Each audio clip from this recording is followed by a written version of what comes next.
And we are doing this somewhat virtually. 2 members are virtual and the rest of us are here in the room. And for those of you that have not been at a Plan Commission meeting, please silence your cell phones so that it will not interrupt. And I will introduce each item, then the staff will give the staff report. The Plan Commission will then ask technical questions. After that, we go to the public for your input. So when I call for the public to come, just raise your hand, come forward, stand over at the podium, give your name and address and your views. And then when all public is done speaking, it'll come back to the Plan Commission for discussion and a vote. Mr. Lyons, could you call the roll? Yes, thank you. Prop. Aye, here. Hintz. Here. Present. Coulibaly. Davy. Here. Ford. Here. Groth. Kiefer. Here. Mitchell.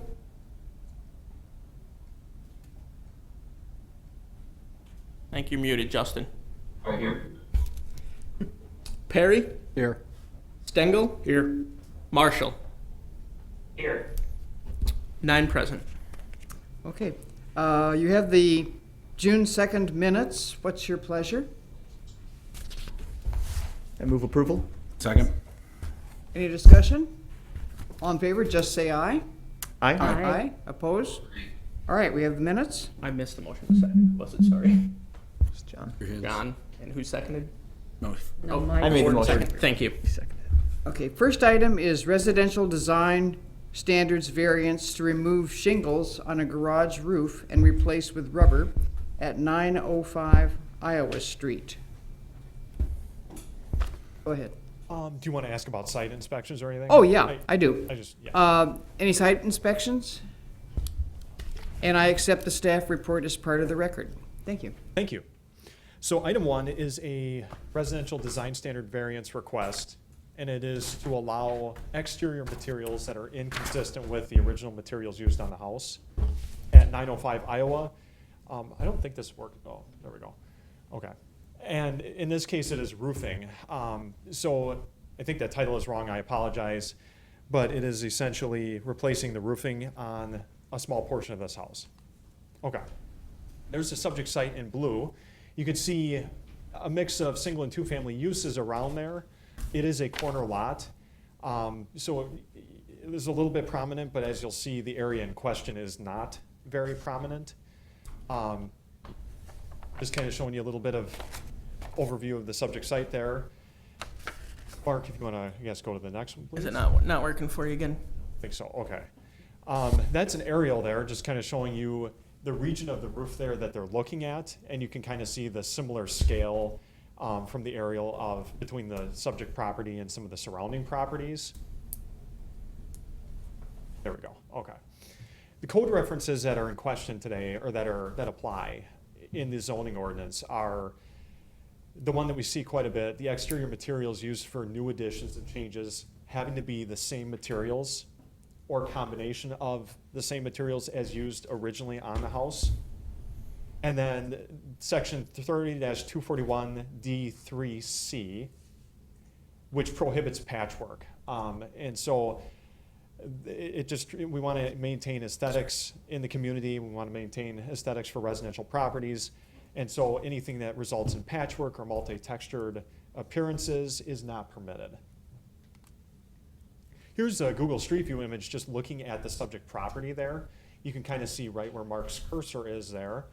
That just low sloped section of roofing, that is the only part of the roofing that would be redone. They would be maintaining all of the siding and all the other roofing on the house at this point. It would just be the area over the garage, and we'll get into why here. That's just looking along Iowa towards the subject property. You can kind of see that it's not very prominent until you're actually a good distance away, at which point it would be harder to see than if you were right up close and staring right at it. Here's just another view of the subject property. We suspect that garage addition, or that garage is actually an addition that was put on. It was not original to the house, at least from what we could find. Actually, in 1983, I think a permit was taken out for that garage there. And that permit allowed, I think, rolled roofing to be placed over the garage. I think the rolled asphalt roofing is a little bit different than what the applicant is proposing today. It typically does not last very long. It'd be like putting one big shingle over the entire roof. So we suspect that that was obviously replaced at some point because there are now shingles over that section. Here's just a plan that the applicant submitted showing the area that they are looking at replacing the roofing for. So like I said, over the garage. This kind of illustrates the issue and why they're asking for a variance. This roof is about 1.5 in 12 in terms of pitch. So for every 1.5 inches of rise, there's 12 inches of run. So it's a pretty low slope. And from what we can recall, from what I understand from my research looking at this, they don't recommend shingles for any roofing with a slope less than 3 and 12 generally. This one's obviously much less than that. And what it does is it creates issues with water infiltration, leakage. Water gets in under the shingles. The roof doesn't shed water quick enough. And so they're having issues where water leaks in. You can see the insulation here in this image that they supplied. And on the inside of that garage area, they're getting a lot of water leakage during rain events. So that is why they are coming to us and they want to replace that section of roofing. This is the product they're looking at using. I wanted to note, one of the Plan Commission members did email us and asked us about the color of it. They are proposing a black Epdm rubber roofing material, which you'll see a lot on either flat roofs. No roof is truly flat. They all have at least some degree of slope. But when we say flat, we mean very low slope roofs. Or in this case, low slope, maybe a little bit higher slope, but still low by the standards of what we're generally looking at for residential properties. The applicant did state that they bought this material already, and so they cannot return it. So they do have this material. We looked at it, and it would not match the shingles perfectly, but we did feel that with the lower slope, it would not have as much of a visual impact on the appearance of the roof. And also, we did think about, do we require white or do we require black roofing? The black, we feel, would, at least from an aesthetic standpoint, would mask some of the dirt that you'll see collect a lot and maintain its appearance at least a little bit more consistently from what we could tell. Although there could be some debate on which color would be preferable. Neither one would perfectly match, but we felt that this would not be a major issue if we allowed this. And given their circumstance, they do have a hardship. If they had to completely retruss their garage and redo the slope of the roof, we felt that would not be a reasonable requirement or reasonable ask of them. So we do recommend approval of this variance to allow the partial re-roofing using this roofing material just for the garage area.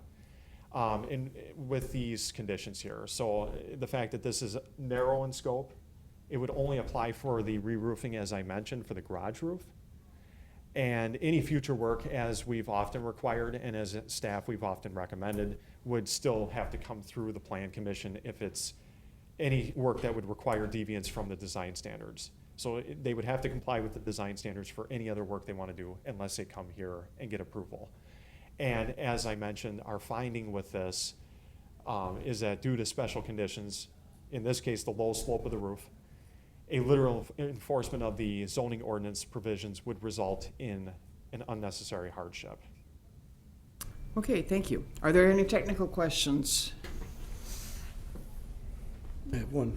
Yes, Jay. Did the original 1983 permit specify the 1.5 and 12 slope, and was it approved at the time? I don't think we found anything that specified a specific slope. We looked for that, but I don't think we saw that there. Anybody else here? Justin and Philip, if you want to make a statement or have a question, please call my name or get my attention. Anybody else have a technical question? Okay, seeing none, I'll open up public comment, and as I said before, state your name and address, and first comment we'd like to hear from is the applicant, if the applicant is here. Then come forward, please.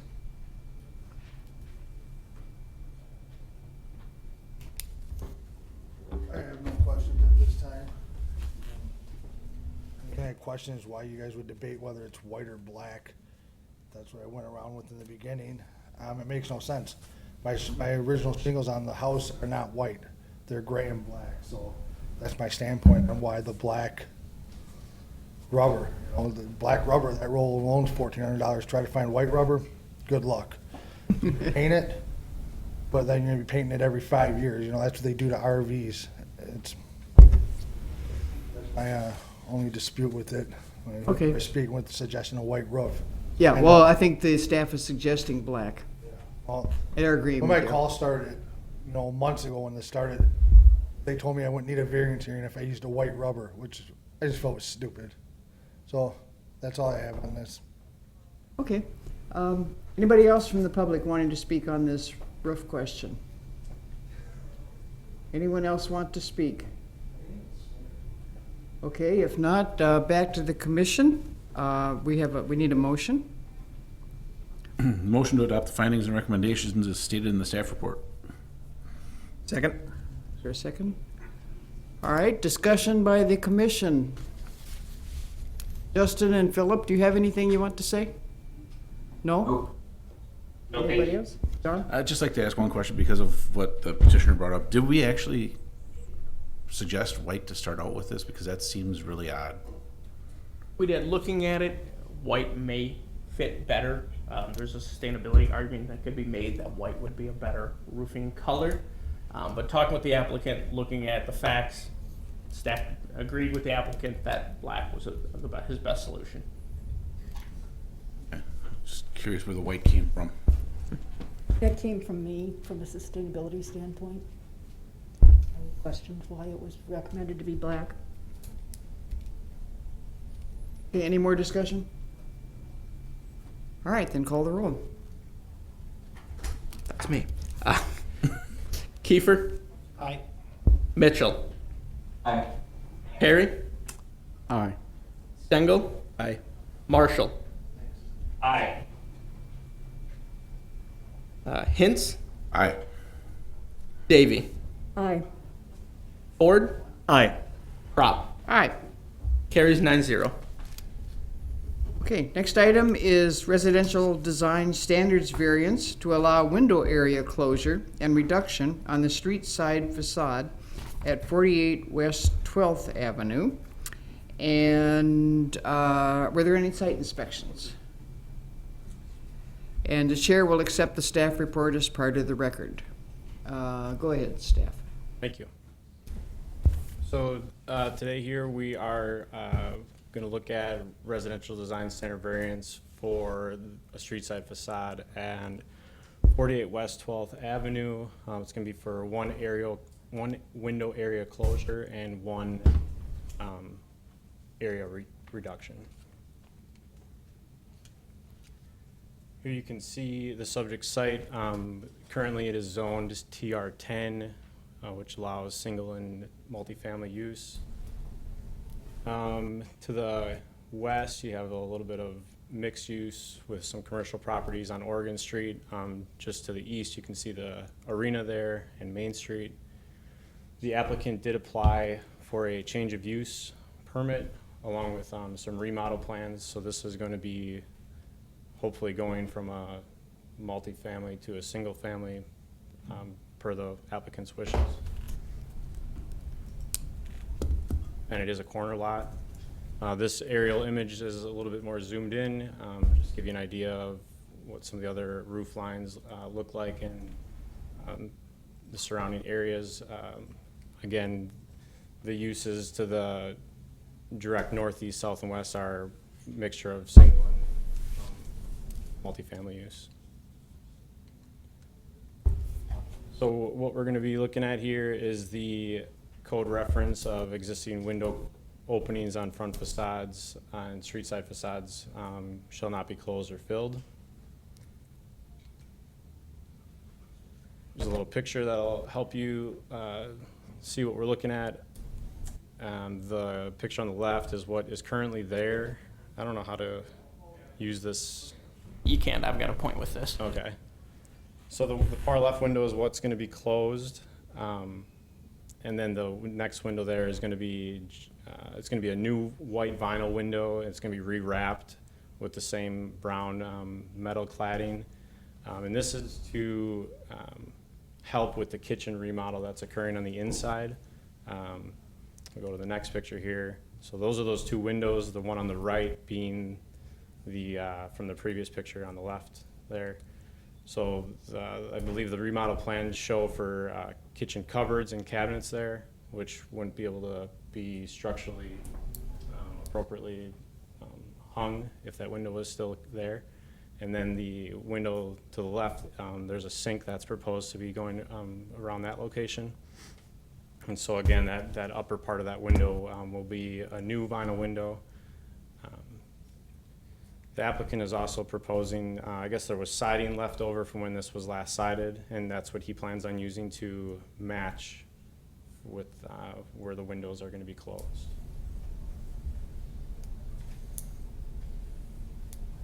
So staff don't feel that this was a detriment to this particular home, and we are recommending approval of the design standard variance for removal of one window and size reduction of another. The conditions that we have here are that this variance is only for the two windows that we're talking about today. Any future deviations would need to be brought back to the Plan Commission review. Another condition being that the closed areas would be required to have matching vinyl siding and maintain the existing appearance. And we also added in there that we'd like to see a minimum 30-point landscaping adjacent to that window closure. Again, that would be right over there, kind of right in front of the parking space. Just for reference, I think an arborvitae is a 35 or 40 points, so something like that would be sufficient. So that would be consistent with what we've asked for, and a lot of the similar requests would also kind of balance out with the other side of the home. Yeah.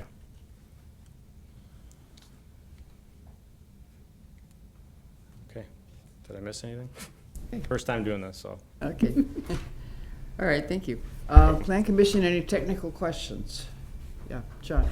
Is there a, behind that pine tree, I know you can't see, but is there another window of similar size? Ready to do it, Mark? Yeah. Talking about being symmetrical.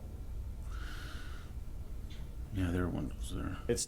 There is one here. Yeah. So it's balanced out with, is that what you're looking for? There would be one here and then one here. There is not one, here to mimic that one.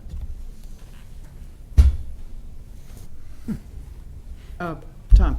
Yes, so we talk about having existing siding to match, but do you guys ask if the siding is just going to be cut to fill into this open spot, even though it matches, or are we going to actually have staggered seams?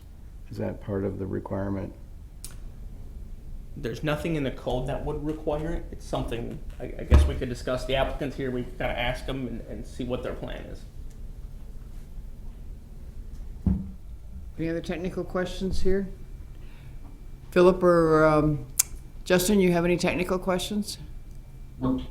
Nope. I did have one question, just, so on the proposed side, it looks like you're gonna see seams around the two windows that are being covered. I assume those seams will be covered then? I think we can ask the applicant to explain a little more of what his plan is to do it. This is just them trying to mock up the photo to show that they're intending to match, but they can probably speak to a little more about exactly how they're going to finish it. That's called cut Okay. and paste. Yes. All right, John? In between the driveway and the house there, approximately how much space is that? Because how much green space can they actually put in there? Here, Yeah. we looked on the aerial, and I know going by there, it's not real. I would say there's not much. I think we guessed it was like 3 to 5 feet maybe. Yeah. Enough that the minor landscaping should be able to grow in it. If you want, I can kind of pull up Google Maps. Yeah, I was just putting it out there, it doesn't look very big. They're not gonna get a pine tree like the other side. No, 33 points would be much less than a pine tree. Okay. Or 30 points, excuse me, is much less. I was just trying to clarify that, so. Correct, yeah, we would not expect a pine tree there. Any other questions? If not, we'll open it up to the public.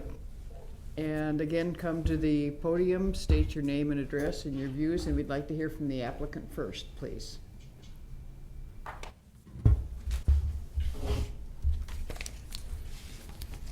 Hi, I'm Jerry Perrin. Randy Perrin. We're the owners. The owners. So for the siding, it will be, to me, that's a cobble if you just cut and paste and stick the siding in there. It's not gonna hold up the wind or anything like that. So we have a contractor that does the siding properly, which will be cutting, the whole length and properly putting the seams in like it should versus having a basically looks like a door on the siding. So, that'll be fixed on both windows, correctly. And then just another comment is that's actually the driveway for that property. So it would be very difficult for that to have some landscaping in front of those basement windows. It's just a comment that's basically that's the parking area. So do you know how approximately far it is, kind of from the edge of that gravel to the house? it's about a foot. Oh, is it? Yep, that grassy area is about a foot right now. May have been different from looking at aerials. That obviously changes the impact of it. Okay. Does that change the staff recommendation then? Is there any room, on the side of where this is that potentially a little bit of landscaping could be added in the corner? On the side, yeah, definitely. Yep. I think staff would be comfortable with that as well. Just looking to balance it out a little bit.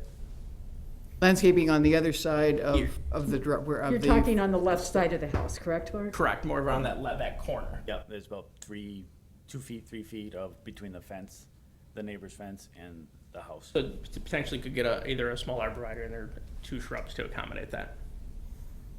Okay. Anything else you want to say? Not right now?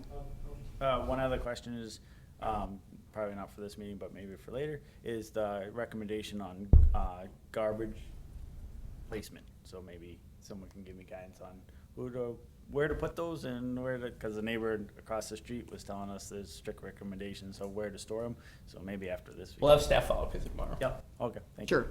Be glad to help. All right, thank you very much. Anybody else want to speak about this window closure reduction? Anybody else want to speak? Okay, seeing none, back to the commission. And the applicant just spoke, so I guess you don't have anything else to say. Commission, I need a motion. Make a motion to adopt the findings and recommendations as stated in the staff report. Second. Okay, discussion. No discussion here? You have anything to say, Philip or Justin? No. Nope, okay. Then we'll call for a vote. Kiefer? Aye. Mitchell? Aye. Perry? Aye. Stengel? Aye. Marshall? Better not be me. Marshall? Aye. Hintz? Aye. Davy? Aye. Ford? Aye. Prop? All right, Carries 9-0. okay. The next one is a public hearing. Zone changed from central mixed-use district to central mixed-use district with planned development overlay, and approval of a general development plan and specific implementation plan, a lot of bureaucracy, for a wall sign at 500-502 North Main Street. And were there any site inspections? And chair will accept staff report as part of the record. Go ahead, staff. Thank you. So the subject site is the Wagner Building, located at the corner of Merritt Street and North Main Street. The site is currently zoned Central Mixed Use District. The applicant is proposing to rezone it to have a planned development overlay, so it'd be CMU PD, and they're proposing that to allow for additional wall signage beyond what code allows. So here's the area, again, predominantly commercial mixed use with mixed uses in the area and some institutional uses. So the applicant is proposing to install a new sign on the south facade. The south facade is about 120 linear feet, and the applicant is proposing a new wall sign would be 8x16 for the Boys and Girls Club 50th anniversary. The wall currently has, so here's a rendering of that sign. So the wall currently has 2 existing wall signs for Ski's Meat Market and Winnebago Bicycle for a total of 76 square feet. And with the new Boys and Girls Club wall sign, that put them at about 204 square feet, where the maximum is 120 square feet for that facade. So they would need a base standard modification to allow that additional signage. So staff is supportive of the BSM to allow the additional wall signage. We are recommending that the BSM expire on October 1st and the sign be taken down by October 1st. The initial permit request was to have the sign up through August, so we wanted to extend that a little further to allow the review time for Plan Commission and Council. Staff was made aware that the applicant would prefer to keep the base standard modification permanently on the site. However, staff is of the opinion that if the BSM is permanent to allow the additional signage, there would need to be some kind of change to allow, or it would need to be an offset for that base standard modification to allow permanently.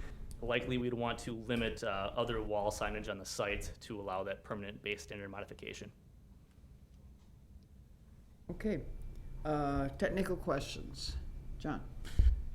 If we were to allow that to be a permanent base standard modification, would we run the risk of that turning into like what we see on some of the bars where they have the old signs that they change every month or so? Or Yeah, it would just be free for all for them. If that was made permanent, they could submit for a face change of that sign at any time to a new, sign on that building. They would have to actually submit to change the. We do have a face change requirement that when you update your signage, you do have to apply for a face change permit. Oh, okay. It's a very quick, simple process, but we do require that. And can that request be, I'm sorry, can that request be one of those signs that you slap the letters into for, Changeable copy sign, that if they, for example, if they replace that sign with a changeable copy sign, that would be a one-time permit to go to that, and then they could change the message as frequently as they wanted. Well, this request, though, right now, we are acting on is a temporary. Our request. suggestion is, as the original intent of it was to be up through August, that we put that condition on that it be removed by October 1st. That is staff's recommendation. Okay. Philip or Justin, you have any technical questions? Yeah, just a quick question about signs on historical properties. Is there any sort of limitations or issues with that? We make Landmarks Commission aware of requests like this. However, there is no requirement that they get approval from Landmarks Commission on historic buildings.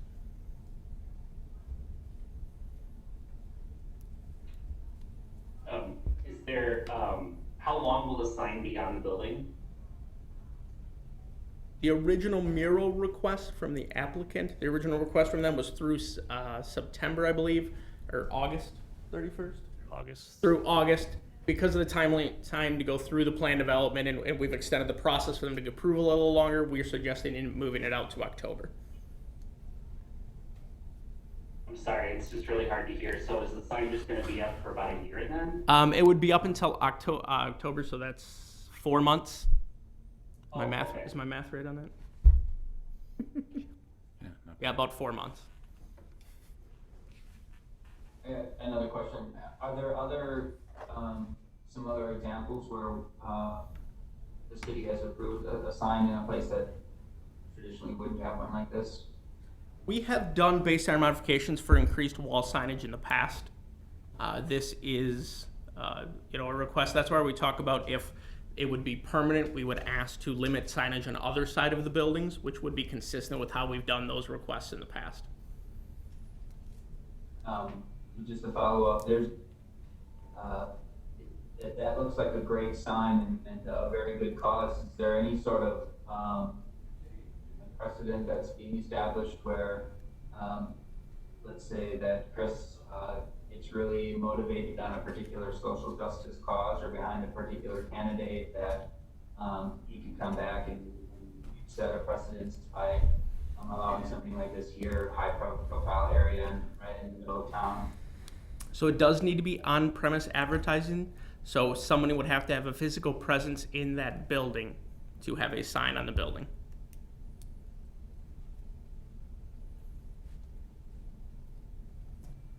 Okay, The Boys and Girls Club is there? I wasn't aware of that.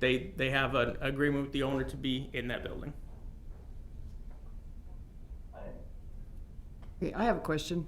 I gathered that this is not permanently affixed, not painted on or affixed to this building in any damaging way. It would not be painted directly on the building. It's on, I don't know if it's on, we can ask the applicant, I don't know if it's on vinyl, it's on another It's medium. on vinyl or something that. And then that is attached to the building. Okay, because I would be very concerned. Landmarks is very upset when signs go on historic buildings inappropriately. Correct, they generally. Therefore, I am very upset. And Steven's here, and he can probably speak to exactly usually how they recommend attachment. It's not required, but we can recommend how it be attached to the building. Well, during discussion, I will say something about that. Mike? Yes, so city staff, this is consistent with the comp plan, correct? That's one of the recommendations? As being temporary in nature, I would say it is not inconsistent with the comp plan. Okay. Rezoning to a plan development is consistent with the comp plan. We use the comp plan for plan developments for a variety of activities in the city. Okay, so on the issue of precedent, if something else was to come, you would have the ability to review to make sure it was consistent with the comp plan? Correct. Okay, thank you. Any more technical questions? All right, let's see, this is a public hearing. So I will open the public hearing and I will request a statement from the applicant if he or she is here.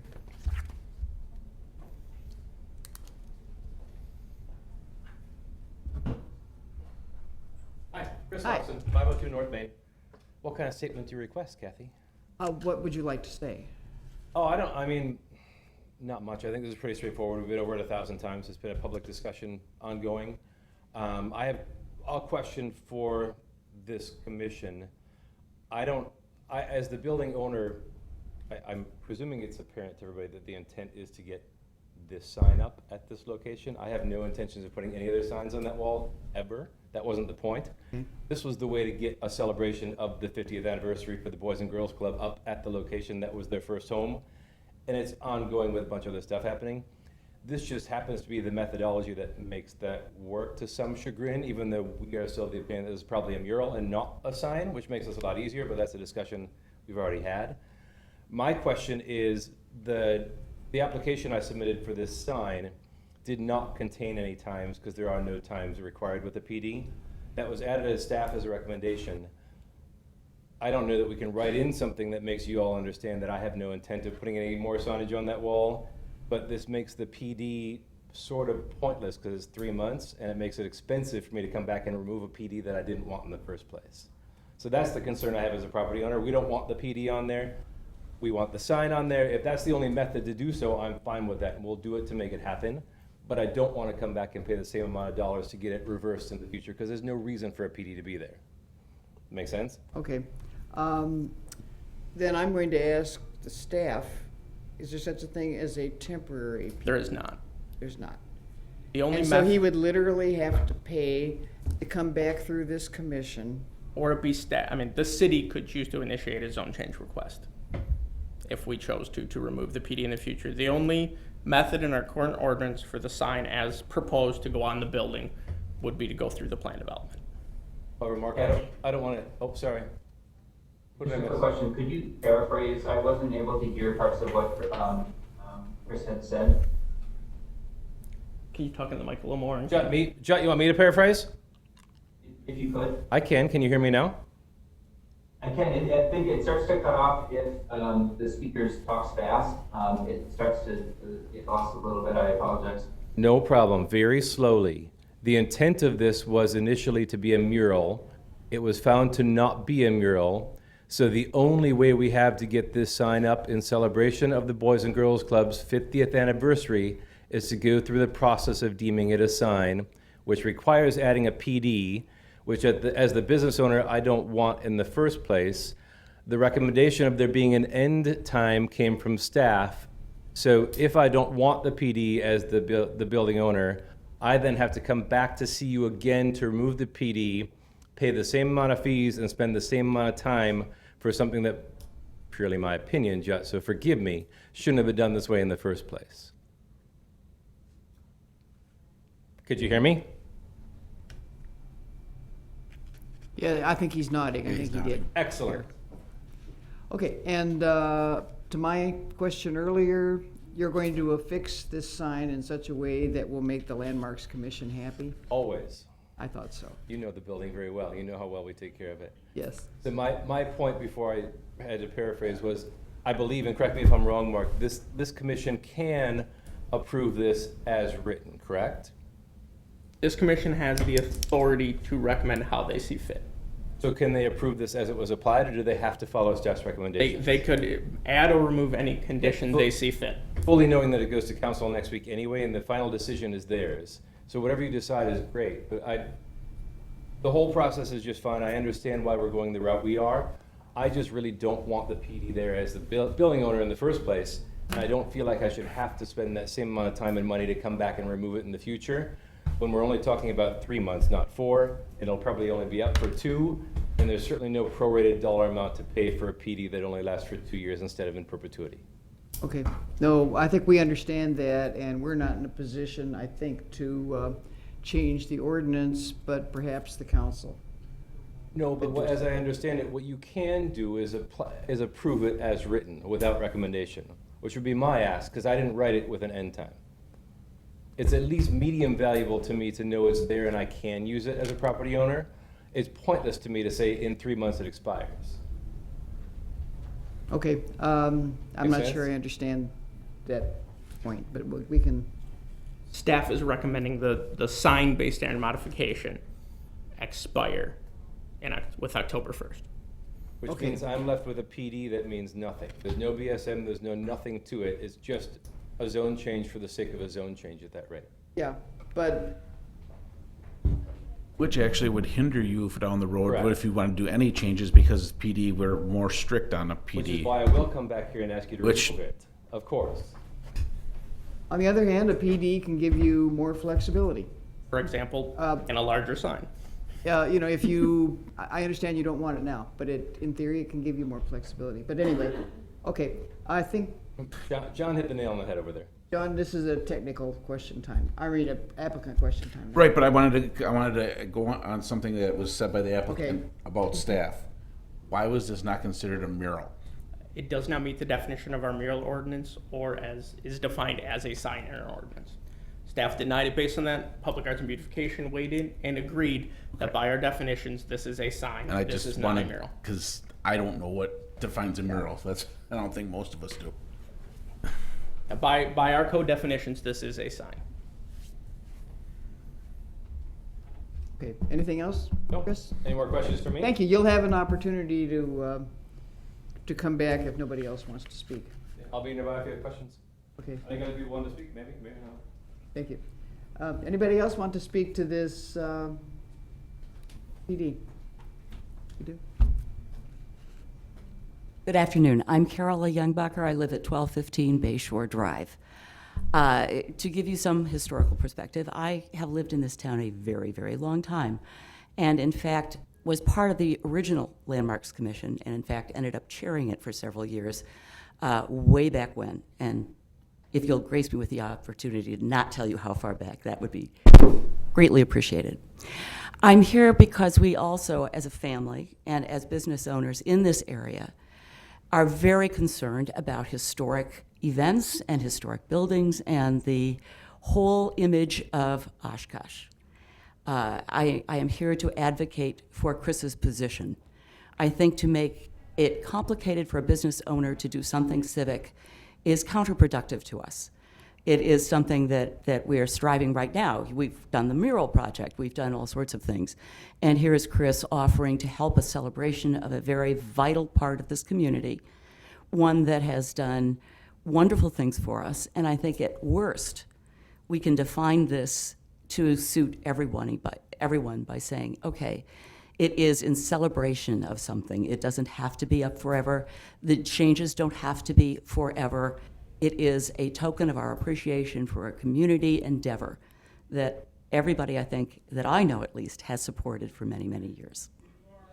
Thank you. All right, thank you. Anybody have questions for her? I'm sorry. No. I'm just asking if any plan commissioner has, I guess not. Thank you. Anybody else wanting to speak to this item? Anybody else? Okay, public hearing is closed. Chris, do you have anything else to say that's different? No? Public hearing is closed. Commission, we need a motion. Motion first. Motion to adopt the findings and recommendations as stated in the staff report. Second. Okay, now, Tom, you had your hand up. So we have a situation where something is falling in between the cracks here, and as we know, government has a lot of situations that can fall between the cracks. And so what I do think I heard Mark say earlier, though, is that the PD can be removed with a city-sponsored petition, correct? Yep, could go through the same process, and the city could be the applicant on it. And the petitioner. Correct. And therefore, then there would be no fees to the landowner. You are correct. So is that something that we can add as a condition, that this will be revisited by the city in November, December, January, so that it at least plugs the crack for the time being and doesn't create a hardship for somebody who's doing something good for the area? Let me just verify in the statutes who all has the authority to institute a zone change. I don't know if Plan Commission is one of those options or not, but I think staff understands the desire and would push for that. Okay, John. Maybe a slightly different approach to that too. Is there a way we can, because we obviously we can set a date for the BSM on this. Is there a way we can set a date for the plan development? No, you cannot sunset clause a zone change. Just asking to make sure that it's out there, because I thought we couldn't, but I wanted to make sure. Okay, Mike. Yeah, echoing what Thomas had to say. It'd be great if we could add a condition that October 2nd, we initiate that process of removing it, but the city seems to understand that is the sentiment, so I think that that is the intent of this body. Yep. And you're aware of it, so that's good. Okay. Justin and Philip, you have any comments? If I could just clarification, so one of the things he mentioned was additional costs for returning and having it changed back. And I think you guys were just kind of talking about that, but just to be clear, in order to take the sign down, you would have to pay additional application fees for a zone change? No, if the city initiates the zone change to remove the plan development, there would be no fee to the building owner.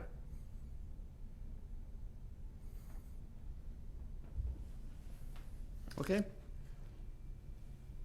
Okay, I think that's a good plan. John, talk about Tom first and then John. So can we make as part of the condition that it is our intent or it is our hope to have a city department apply for a zoning change? I don't think we can condition that just because of it, but again, I will reiterate, hear it loud and clear, and both the planning staff can recommend it, the administration from the city can say the same thing, rezone that. we do need sign off. The building owner has to say, yes, I'm okay with you changing the zone of my property. In this instance, I think we all understand he's perfectly acceptable, would like us to do it. So I see no issues with us doing that. Okay, John. Okay, because I was along the same lines. I was going to say, is there a way we can put a condition on there that city staff would review in October, just so the property owner has a little bit of relief. If you want to do something, I think the best way to word it would be in that staff to review the zoning district on, after October 1st.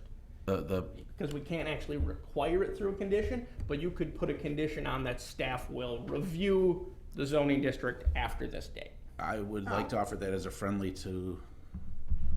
amendment. Okay. Or do we have to vote on the amendment? I think we can just add it by acclamation, can't we? Yeah, as long as whoever made the motion and seconded agrees with it, we can. Suppose I'm okay with it, because you're a nice guy, John. Thank you. No, it's a good motion. Okay, then we have agreed to add a third condition that the staff will review the zoning in October. May I ask a question about the October 1st date? I don't know if Chris had, or Mr. Larson had an issue with that. Where did the October 1 date come from? Okay. So that is a date staff chose. The applicant had originally indicated the mural would be up through the end of August. Now this process has taken a while to play out, so we felt it appropriate, if it's taking 2 months to go through the plan development, give them 2 more months. Or I guess a month, instead of October 31st. Or instead of August 31st, moving it to October 1st to kind of make up for that time that they may lose.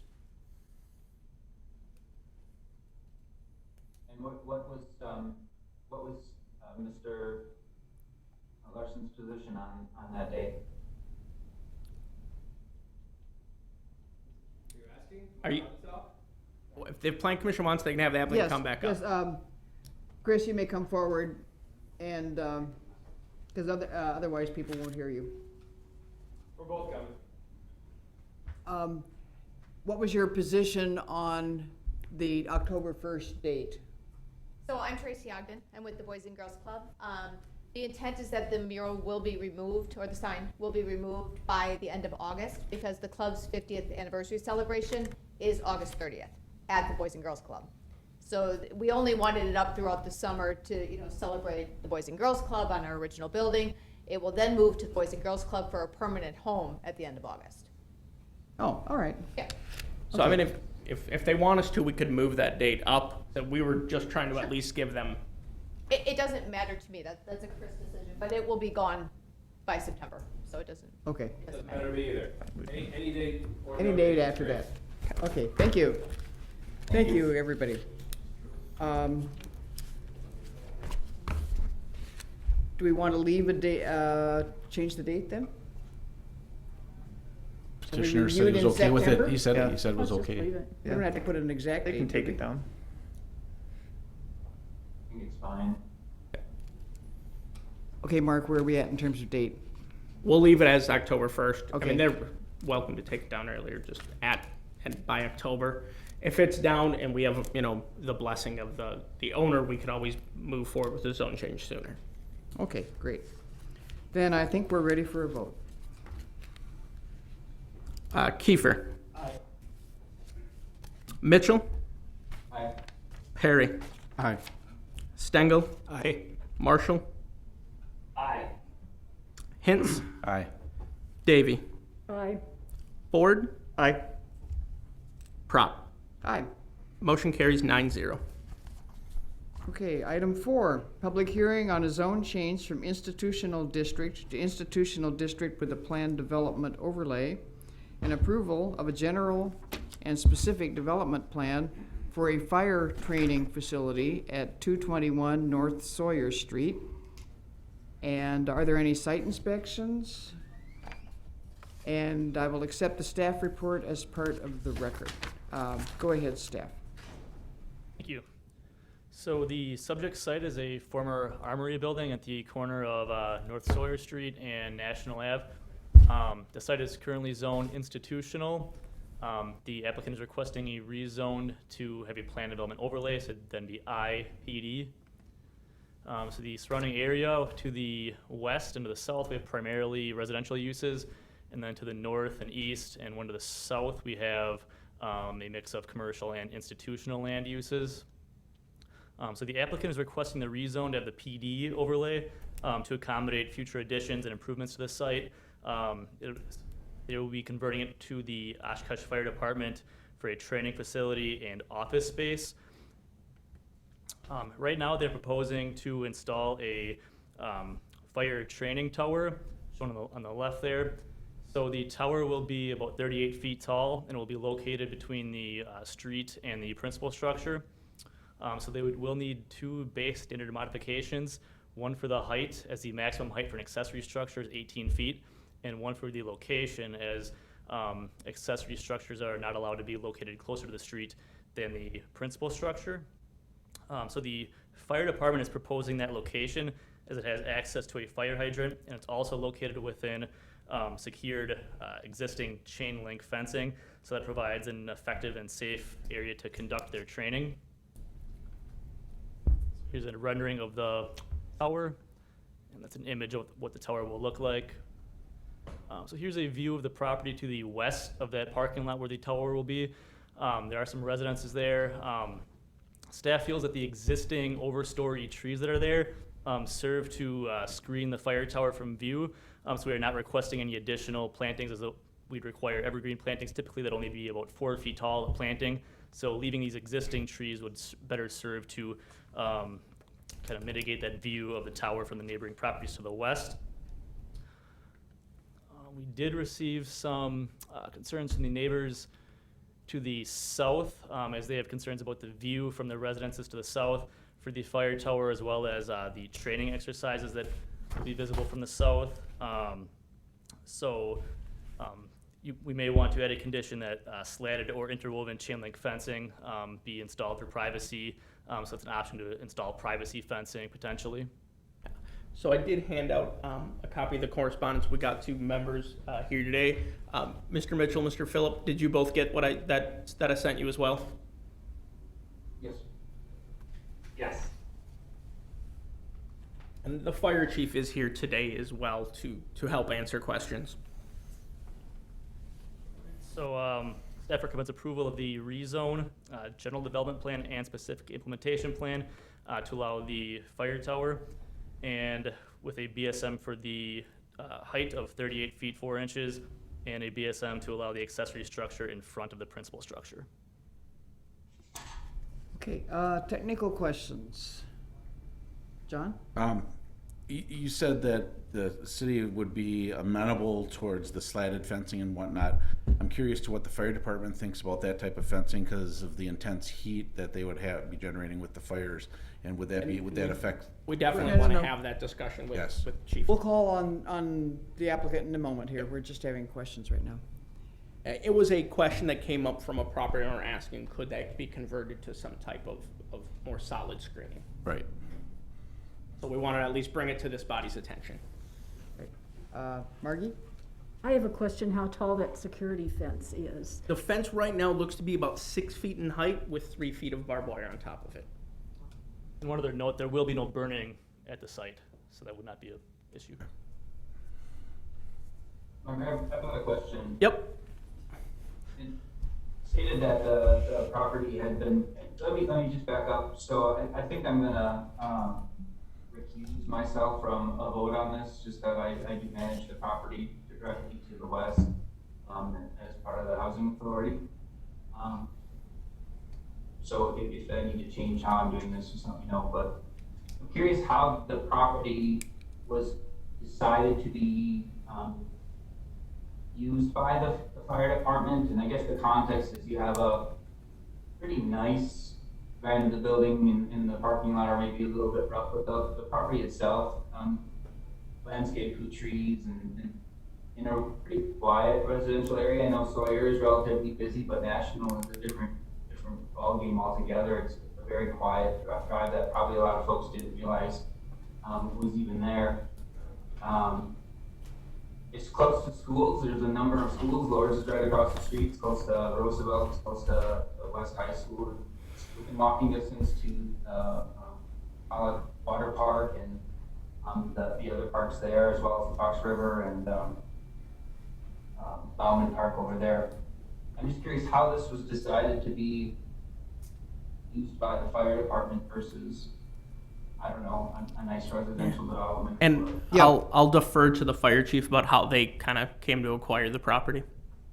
Yeah, we'll have the fire chief come up next. Well, I mean, to be clear, it wasn't like, this would have been a decision outside of just the fire department, right? Who's in charge of land use? I'm not sure. Property, Yeah, right? I'm not sure when the city. I could check the records when the city acquired the property. Well, I mean, where does that decision lie? Who? So it is. The city says, all right, I own this property. I think So I'm going to connect with the fire department because I know they're looking for property. So it's presently institutionally zoned. It was already institutionally zoned even before the city acquired it. So like I said, I'm gonna let the chief respond to how they came to interest in the property. Right. You're not aware of. Like I said, I can check the records for. Isn't aware of how a property that the city owns is used. The site was vacant for a while. I'm not sure when the city took ownership of it. I can check the tax records. Yeah, I think the fire chief can answer these questions, Justin. Let's give him a chance. We want to consider this for the fire department. The fire department had to have been notified that the city owns this land or something to that degree. Whose role, if it's not yours, in the city is responsible for Again, use in this sort of, I think the fire chief can explain how they came to interest in the property. So you don't know. That is what I said. I do not know when the city got interest in the property. But you don't know how this happened. The city owns it, right? The city already owns it. I believe I've answered that. I understand you're not sure, but after the city acquires it, at some point they might look and say, here are these different options. Maybe we could do housing. Maybe we could do this or that. Somebody, right? And I'm just surprised that it's not you. And if it's not you, who is it? Who decides what the city's going to do with their vacant land they have? Different departments within the city do occasionally acquire property for different uses. And not until it would go to be redeveloped would Plan Commission get involved. Mark? Okay. I did look it up, and this was acquired by the city in '03 for $1. Yeah. So like I said, I think the fire chief may be able to. Right, I think we need It's to. been there a while, though. Any other technical questions? Mike? So you said this was institutionally zoned prior to us? Correct. The prior user was still an institutional Okay, user. and is that common practice? We don't change it when city acquires property? No, Yeah. we would only change the property once a use was instituted. Thank you. Okay, all right, it's time to hear from the fire chief, please. Name and address and continue. Yeah, so Michael Stanley, Fire Chief, City of Oshkosh, 101 Court Street is our headquarters. That to try to capture some of the questions that you've had, and actually let me back up. Thank you for the opportunity to come speak to this. Appreciate your time, members of the commission. That ultimately, who makes that decision is, in my opinion, the city manager. Of how we allocate the properties that the city owns. So as was previously mentioned, the city acquired this property when it was abandoned by the government, federal government, for the dollar in 2003. It sat vacant for some time, is my understanding. Then it has been used as a multi-purpose facility that basically there's about 10 departments within the city that have used that for storage. It's overflow storage for the History Museum. It's where we keep the voting booths, the voting machines right now. So the city council directed the fire department and the city manager to do a comprehensive study, a needs study for the fire department, which we completed in 2019.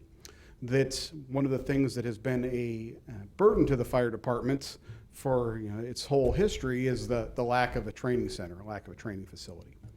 So that was one of the things that we specifically asked the consultant we contracted with to identify some solutions and recommendations based around that. They met with Mr. Davis, they met with the city manager, the finance director, multiple different department heads as they completed that needs assessment. And through the course of that, they looked at properties, they being the consultants, looked at properties that the city owned already. Because clearly it's much more cost effective to the city to utilize an existing property that is owned by the city than to try to acquire and develop that property. So their firm recommendation was that a training facility should be located at this armory site, for a number of reasons. One, because it is city-owned already. It has the existing infrastructure that we would need. It's already a fenced property. And the initial intent of that building, the purpose of that building and its design and construction was to be, in part, utilized as a training facility for the National Guard. That makes much more sense to build a big storage building to use for dry storage or cold storage and repurpose a training center into a training center again. That some of the questions and concerns that came up about proximity to schools, that also is a ancillary benefit because we view this as a potential recruiting tool. That we're very aggressively working on how do we improve our recruiting and improve our recruiting from the community. How do we interest school-age children into that job? We also want this to be an opportunity to showcase that the fire department is training. So that fact that it's near some of those amenities, we find very desirable.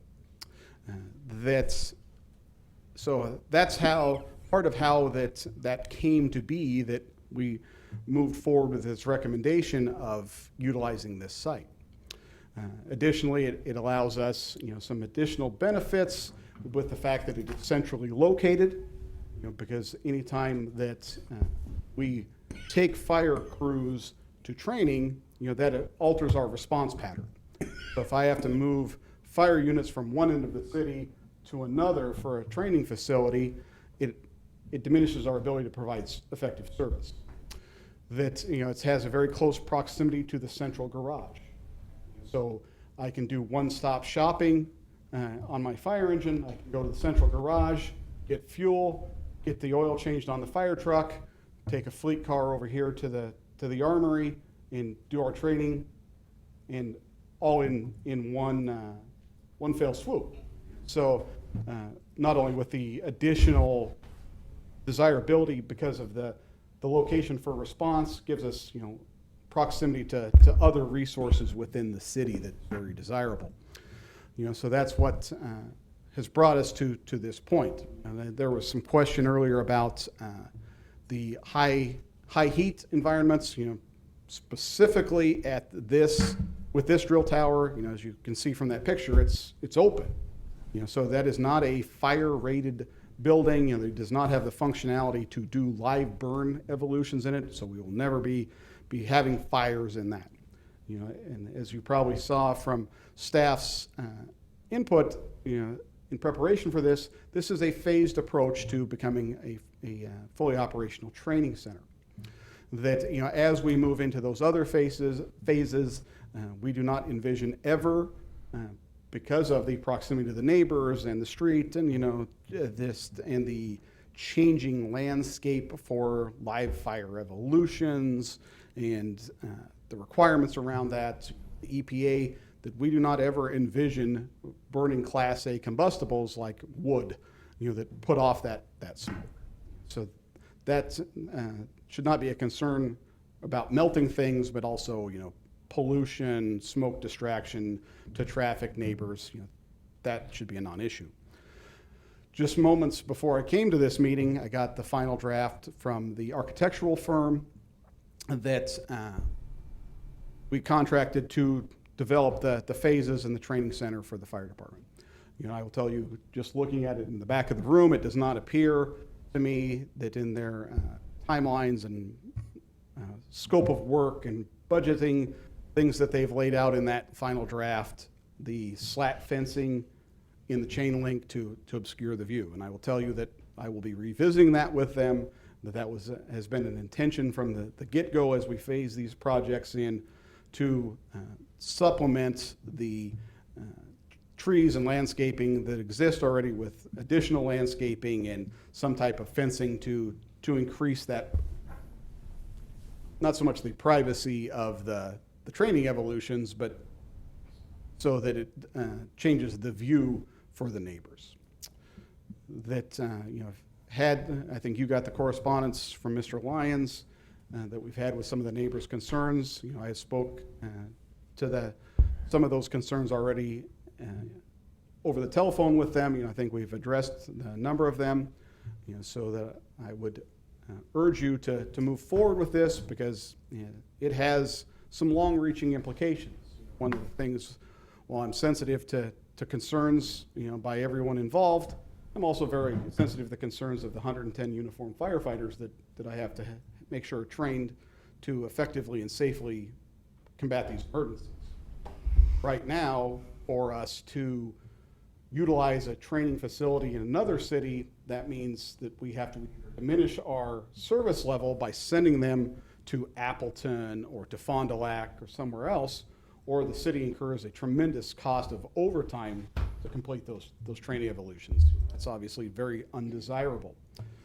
Also, the Insurance Service Office, or ISO rating, if you're familiar with that we receive, we traditionally have not and historically have not received the highest rating.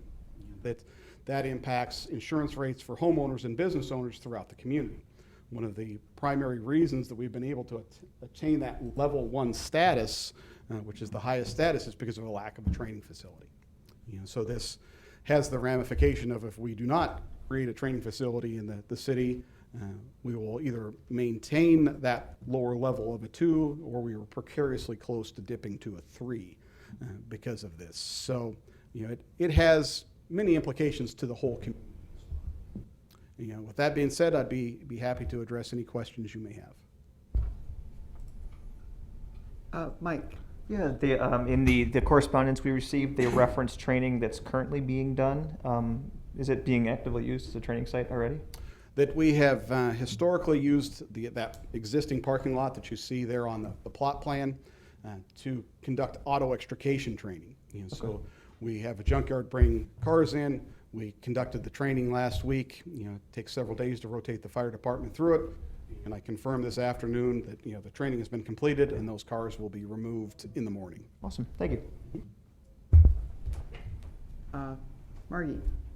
I was just curious about the evening hours. Do you train in the evenings? There is that ISO that I mentioned, the Insurance Service Office, requires some evening training. You have to have you have to have 8 hours of evening training. That does not necessarily have to occur there, and that evening training, or they call it, nighttime training. So after business hours. We would conduct that training in the evening. That I have no intention, nor the desire to battle with my labor group that we're going to go out there at 2 o'clock in the morning and do trainings in the middle of the night. So we would have training wrapped up by 7, 8 o'clock in the evening. And like I said, that would be the exception, not the rule. Okay, yeah, John. Just to cover a couple of the other things that were brought up in at least this email that we got. The number of people, like at your busiest time when you're training, and on average, how many people do you have on site? At peak busiest that we would have there, a dozen or less. And that would include instructional staff. Mm-hmm. So at the high end, which will be difficult for us to muster, quite honestly, because of the response issues that we have. Right. You would have 3 crews of 3, potentially the supervising battalion chief and a couple of training staff members. More of the time it's probably going to be 6 to 8, or as little as 3. And the noise levels. I mean, I understand the cars, it can get, could get loud when you're extricating. It's not a quiet evolution. Yeah, the only noise levels I would anticipate is power tool usage, like the extrication equipment or a chainsaw. We'll be very cognizant of that if we're not going to go out there at 5 o'clock in the morning and start the chainsaw. or at midnight. And that's just the same noise that if somebody cut down a tree, if you're working on a home project. I think one of the concerns is, are we going to be out there, running around with lights and sirens and air horns? No, because we know we can do that, and that's not a necessary component of the training evolution to drive across the parking lot with your siren on. So some of that apparatus type noise, loud, we're not going to train with anything explosive that would generate loud booms or things like that. So I think noise will be a very minor issue. Thank you. Okay, I've got a question. The tower is basically for climbing up it? Yeah, so that ISO requirement is you have to have a minimum of a 4-story tower, which this meets that ISO requirement. You have to have a standpiping system, which this also has. So this gives us the ability to advance hose lines through the stairs, utilize the stairwells there, the open stairwell, connect to the standpipes, flow water from that. There was a couple roof props on there, a flat roof and a pitch roof where we could cut. You put wood in there, you cut the roof. That's would hence be the saw evolutions. Allows us to rappel from it. You can take sections of the floor out so that you can do like a confined space rescue. So you can throw ladders against it. So it meets so many of the training requirements that we need.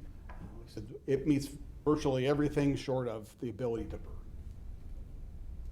Okay, and I just had I had something that is flitting through my mind. So somebody else, I'll ask a question in a minute. When I remember. Questions?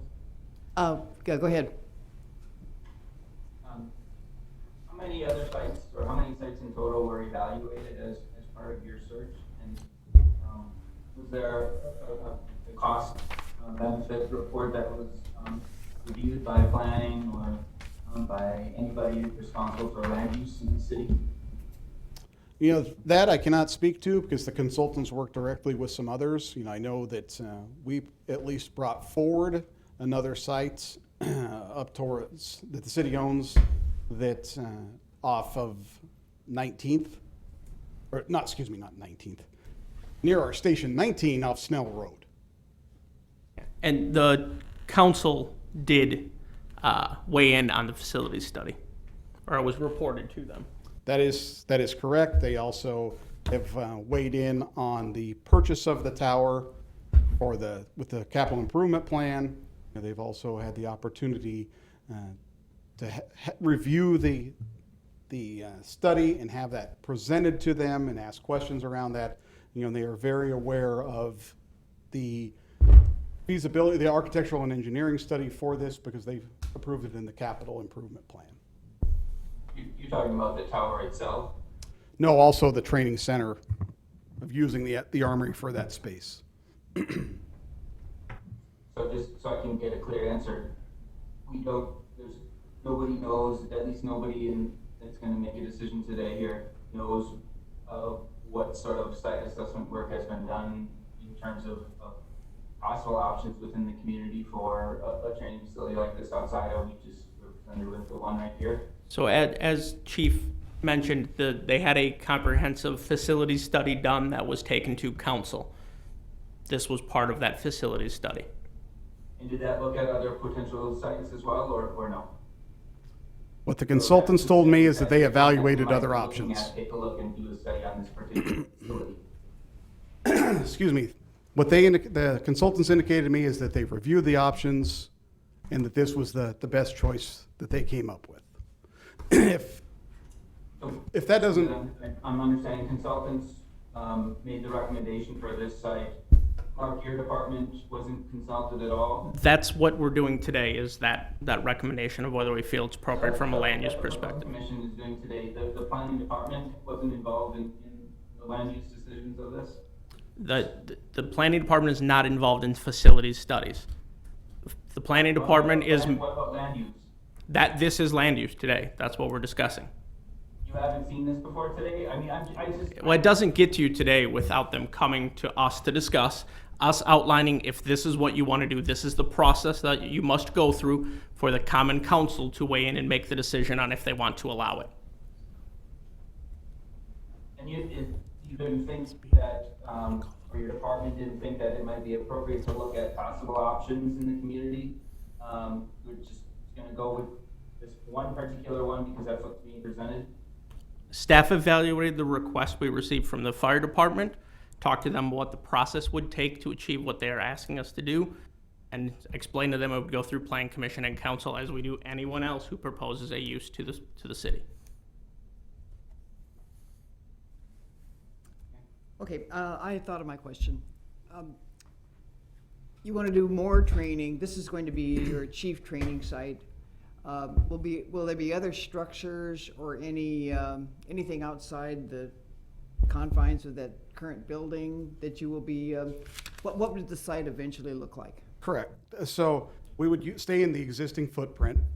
So the plot map you saw there, we would renovate and repurpose the building you see there is the main armory building. Okay.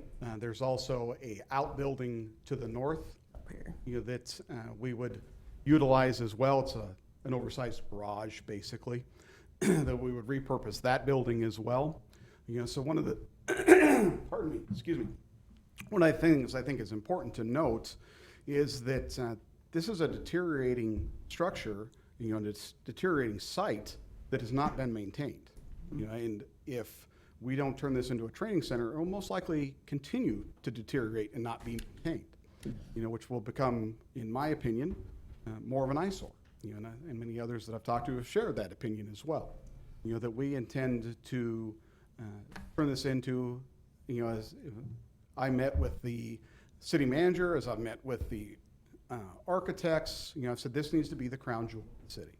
This needs to be something that we're incredibly proud of, that improves the property value, that the neighbors are proud to have in their neighborhood, that this community is proud to have. One of the things that's included in that development is rehabbing that green belt area there out in the front, and I apologize if that's not the accurate term, the big grassy area, and include a firefighter memorial, nice signage that indicates this is the Oshkosh Fire Training Center.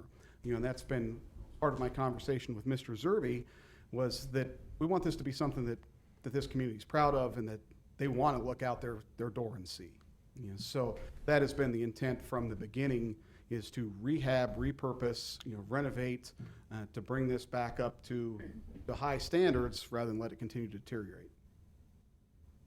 Okay, and you would still have room on this parking lot to do your junk car? Correct. Also, the concern came up about the off-street parking, of the fire apparatus and congestion. That will give us the ability to move the fire trucks into there. We can also utilize some of that parking space to the north of the building as well. Okay, so your intent is, long-term intent is to renovate the buildings, basically no more big structures on the site with the exception of this tower. Correct. Okay. Margie. I just wanted to go back to the fence question. Mm-hmm. Because this is so near to West High School, and sometimes kids like to prank and stuff like that, is it going to be secure enough that nobody will be playing on the tower?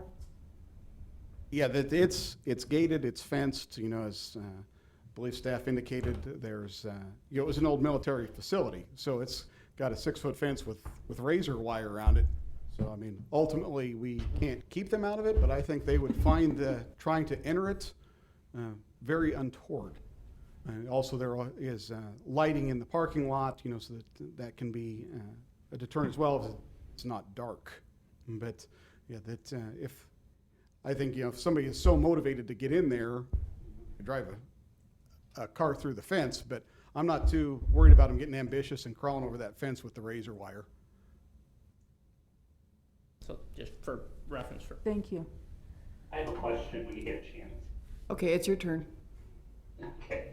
Well, first of all, I do think this is a great thing for the city to have. I think, everyone should be proud of having something like this, a training facility here in Oshkosh.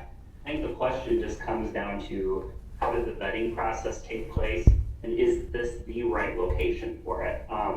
I think that's, you know, just kind of what it comes down to. I guess, you know, my question is, if there are homes on National, like, would a fire truck be perhaps, would that be an access point? Or where would the access points be for a fire truck to get in? And I guess, you know, I understand, like, no sirens would be happening, all that kind of stuff, but I mean, you do have the air brakes and all that kind of sound that large trucks like that make. Is that gonna be a disturbance to the neighborhood? You know, I don't know if you saw the screen, but there is an access gate, you know, a very large access electronic gate there on the National side. Yeah, that you cannot drive all the way around that Armory building. So to access this parking lot, you have to come through that gate. You know, reference air brakes and, you know, idling engines and things like that. You know, I would respond that how is that different from the air brakes on delivery trucks and, you know, things that go through that down Sawyer and down National in routine traffic.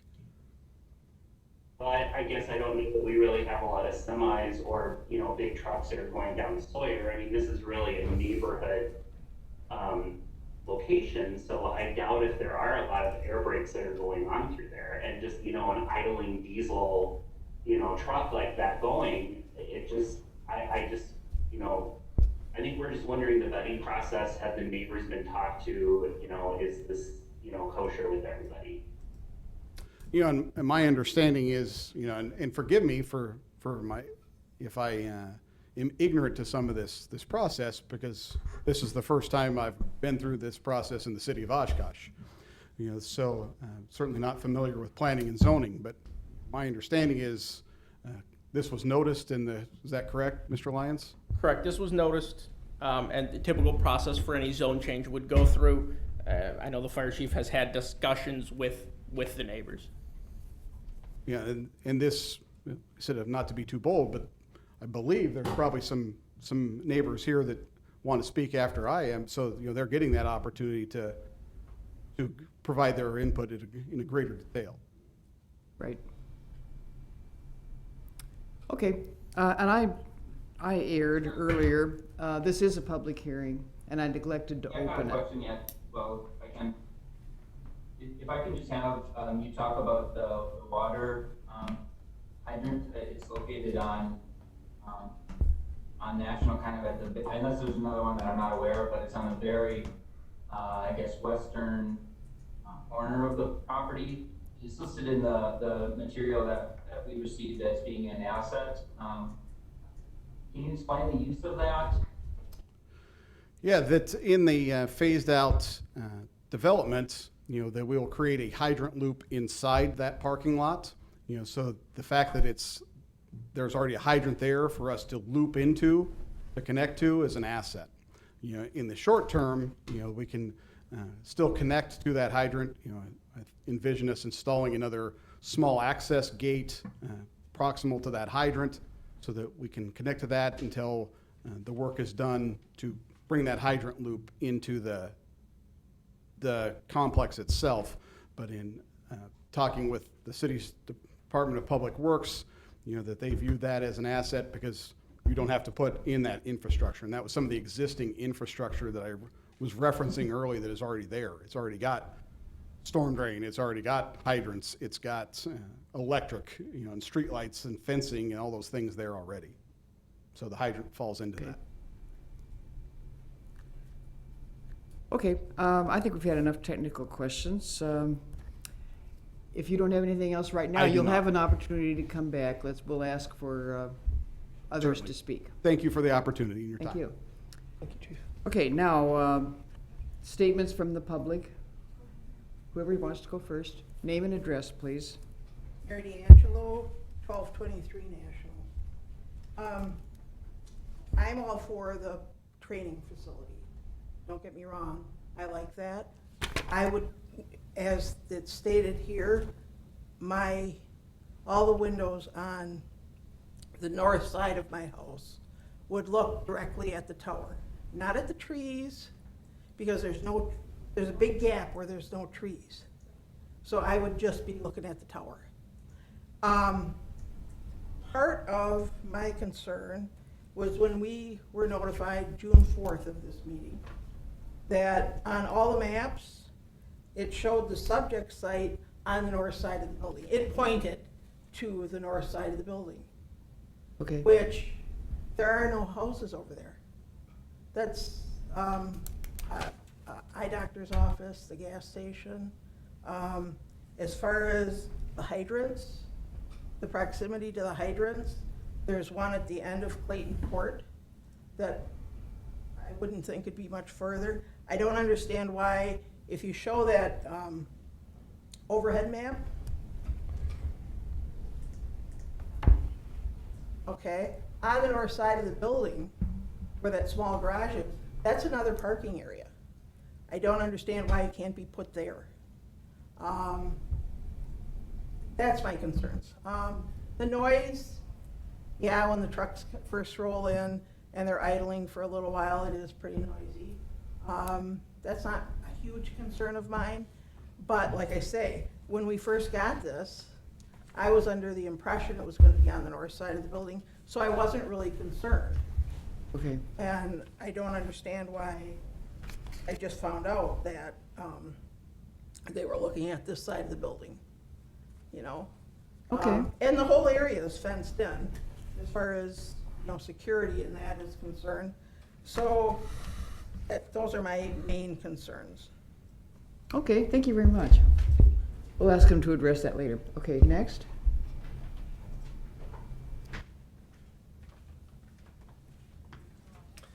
David Zerby. And Janet Zerby. If you can pull up the Google view, our house, 1217 National. We are directly across the We're street. directly across from the gate that goes in. That's our home there. This one here? Yes. Yep, and so our driveway is kind of across from the entrance to the city building. Okay, so, okay, you're sitting in my driveway and now you're gonna look, those trees are about 20, maybe 25 feet tall. That tower's gonna be there and it's 38 feet tall. And it's a big structure. And then I'm all for the fire department, police department and training, and I understand what they wanna do. I've lived there for 32 years, we lived there 32 years, and never had much of an issue. Last year was the first issue with the cars, the junk cars in the lot. And I understand they do their training. I'm sorry. I'm sorry, Dan. I- But as of today, those cars have been sitting there for 2 weeks. I understand the chief said they will be removed, but every time they do this training, I have to look out my front window at ripped up cars. I want them to do that training because I want them to come running when I need them. But I just don't want it in my front lawn.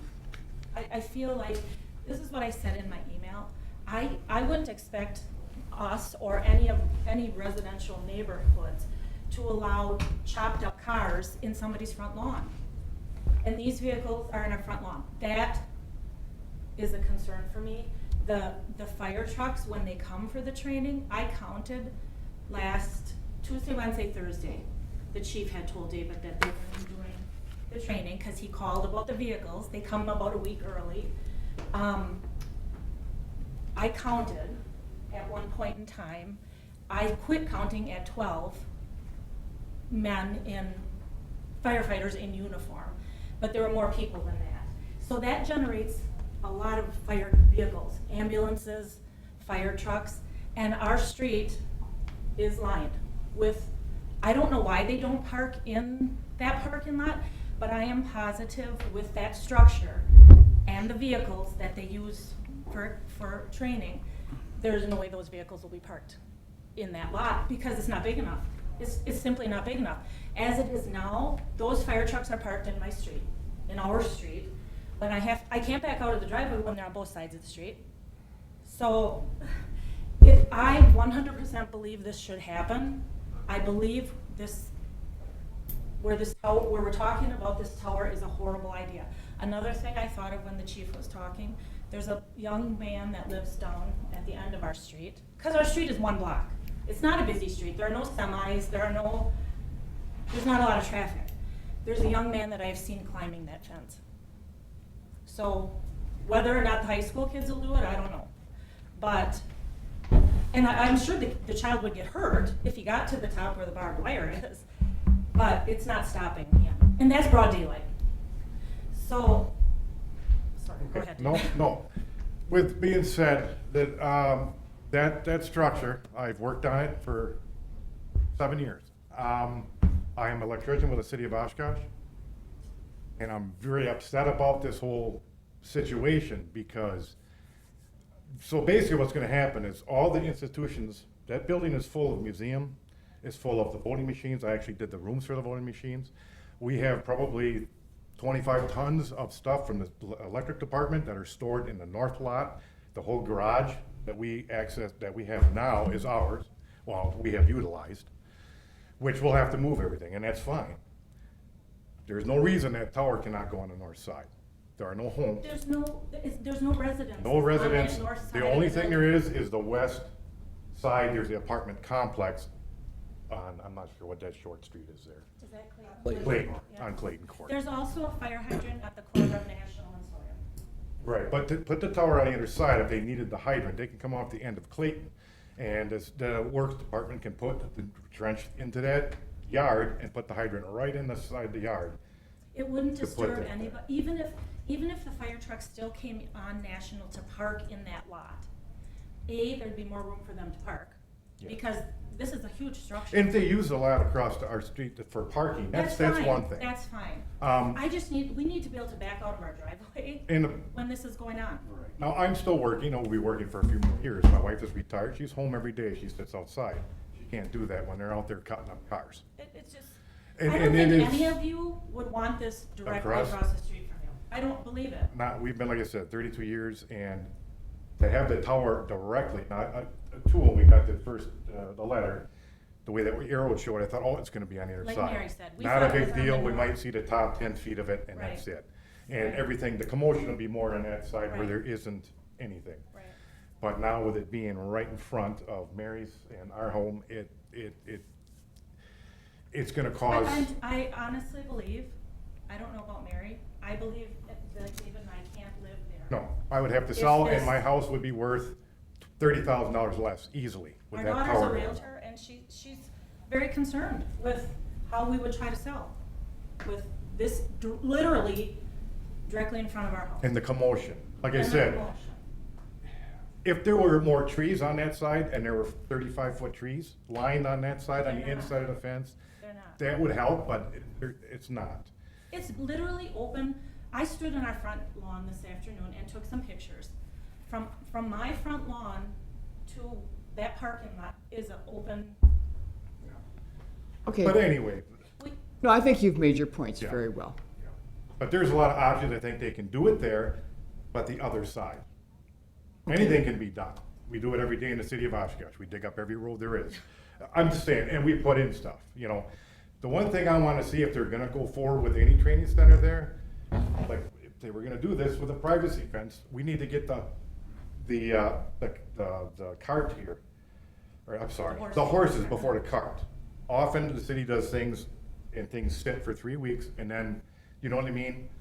It should be the privacy fence would be the first thing you're weighing up if they're gonna be doing any construction there. So we at least have a little bit of But baffle like you there. said, David, you still are gonna see 20 But feet it's, over the top. it's gonna be an issue. I believe if you're gonna consider anything there, consider them putting the tower, if you're gonna do it on the other side, of that. That would be at least a big help. Okay. No, thank you. I mean, I think you've made your points very well. There may be some questions. Not right now. Anybody else wanting to speak to this item, the fire tower? Anybody else wanting to speak? Okay, one last time. Anybody else wanting to speak to this public hearing? Okay, the applicant, if you want to say something else at this point, Fire Chief? Yes, thank you. Can you put that Google image back up? That, you know, as far as the issue about it was represented on the north side, you know, I can speak to that. Go ahead. And I apologize to neighbors. It's the same map we do for all of these requests. That arrow is just, says, it's supposed, the property is boxed in and hashed. We're just trying to identify that that's the property. I apologize if you took it as that was a tower. It was never our intention for that. It's just an arrow that's supposed to point to this is the property we're talking about. Okay, we'll blame it on Mark then, that part. I'll take the blame for it. I'm very comfortable with that decision, thank you. It's, so, on behalf of Mark and the city, apologize for the misunderstanding and potential misrepresentation. That the other concern about, why can't we move it to that location? Look at the footprint of that parking lot, if I may approach the screen. As you see, the layout here is quite a bit different than in the south parking lot. So to have enough space to put the tower and be able to move around it, was one of the issues. This is where the architectural firm indicated that would be the best location for it. Some of that also is based on proximity to portions of this facility. So in the total build-outs, the air compressor room will be here, the storage room for the turnout equipment, the protective equipment will be here. The restroom access to that is part of the flow pattern and traffic pattern design is another reason why it needs to be there. Also, as Mr. Zerby indicated, we talked about before, there's multiple different city departments that are still in this building. So this outbuilding here that I was referencing earlier, as Mr. Zerby indicated, that this is used by the electrical department. They have storage out here in this parking lot. This is full of their materials that they're going to need access to. If I put that tower up here in the middle of it, and then we've got hose lines and fire trucks in there, we no longer can provide them access. That also presents a safety issue. If they run over my fire hose, it ruins the hose. If they run over my firefighter, it ruins my firefighter. So that's another reason why this was more desirable to have it there. So the geotechnical engineering survey also indicated that it should be here as well. And just for the record, I've talked to Mr. Zerby already. That I am sympathetic to their concerns. And I bear them no ill will or no malice that or to Mary, I'm sorry, that that they have those concerns. And I understand that. So I do not take an affront of you don't support the fire department or you don't want us to be trained or you hate us or any of those type of things. I fully understand where you're coming from and get that. So you and your communication with me have been very clear about your support of the fire department, the police department, the city. You certainly voiced that today, so I do appreciate that. Okay. Unless anybody has any other questions, that's all I have. Any other questions of the chief? I guess not. Thank you very much. Thank you. And the public hearing is closed. And commission, we need a motion before discussion. Motion to adopt the findings as stated in the staff report. Second. Okay, discussion time. Tom. There's a couple of issues that just have popped up. One is there's an outside storage issue if we're doing things like that, so that has to be rectified. But the second is, just as what, it's institutional, correct? Zone institutional? Correct.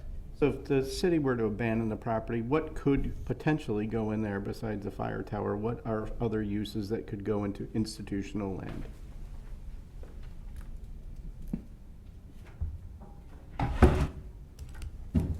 As you look that up, it could be rezoned to be almost anything. Correct, Right. and it may require like a comp plan amendment and a zone change, but you are correct. For examples of permitted uses in institutional, if I can find the right page here quickly.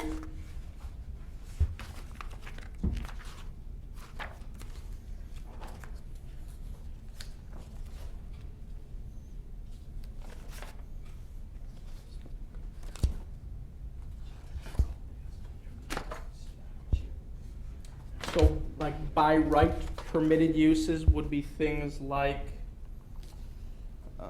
essential services, community living arrangement, personal or professional.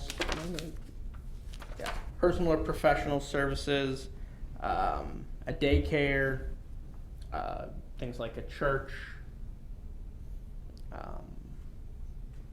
Those are kind of the permitted uses. Then we get into the conditional uses, which are indoor institutional, so that is things that have like services provided along with an institutional land use. Larger community living arrangements, institutional residentials, that'd be like transitional housing, that type of use. So it could be group homes or potentially either like youth detention or something like that? Correct. With a conditional use permit, some of those could potentially be an allowed use. Thank you.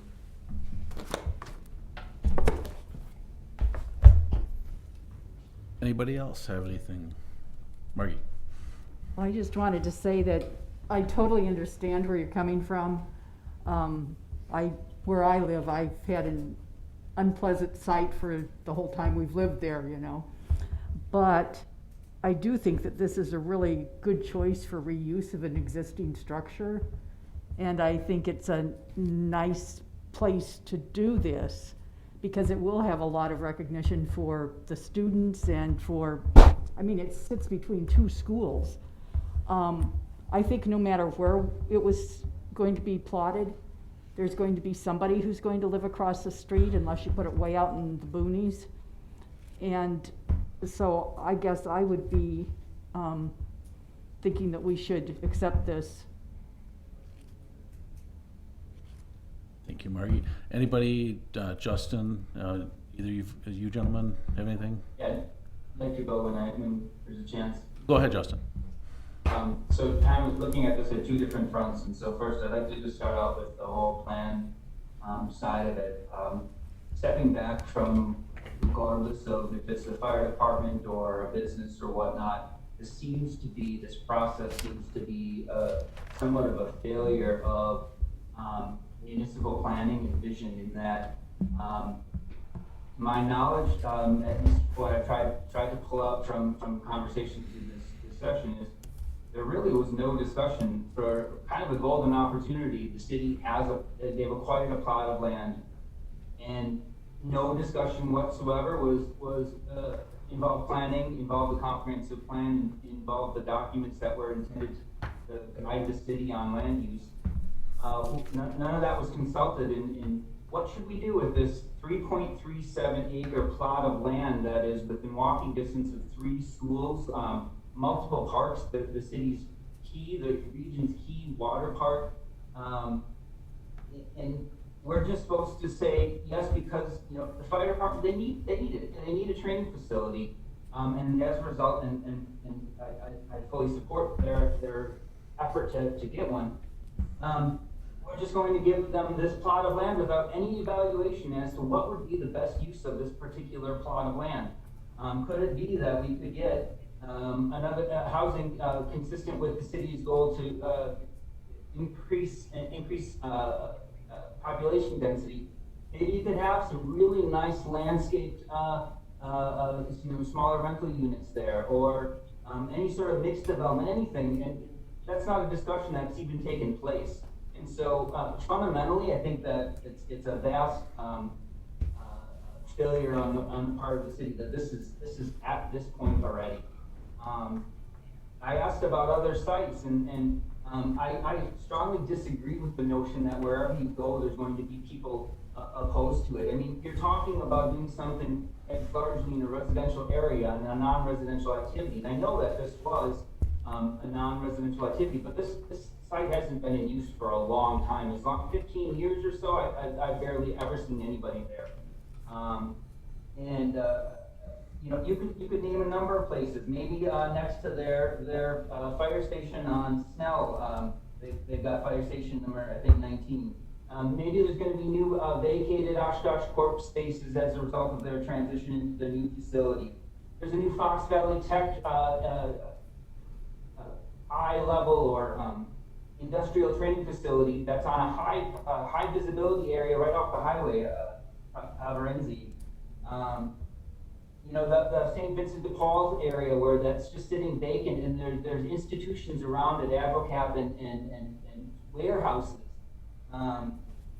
Even Doctors Court has institutions all around it, and I know that there's vacant land there.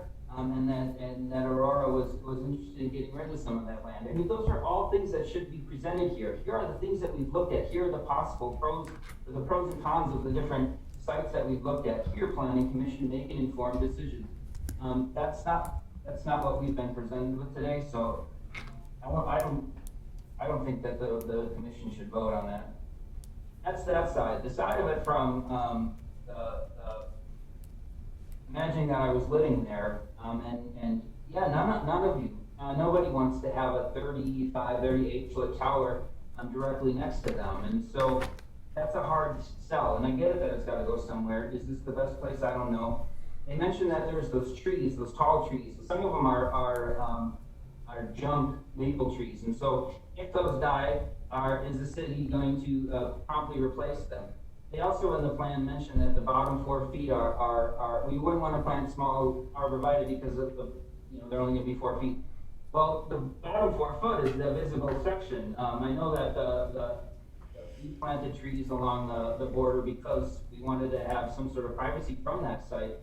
And if they were going to go there, they would need to do something immediately to put some sort of evergreen barrier to block that and create some sort of separation. It's not there. The whole 8 feet and under, it's all been trimmed, and so it's just, if you're trying to block vision, none of it's blocked by those tall trees. It's all just a straight shot site. So,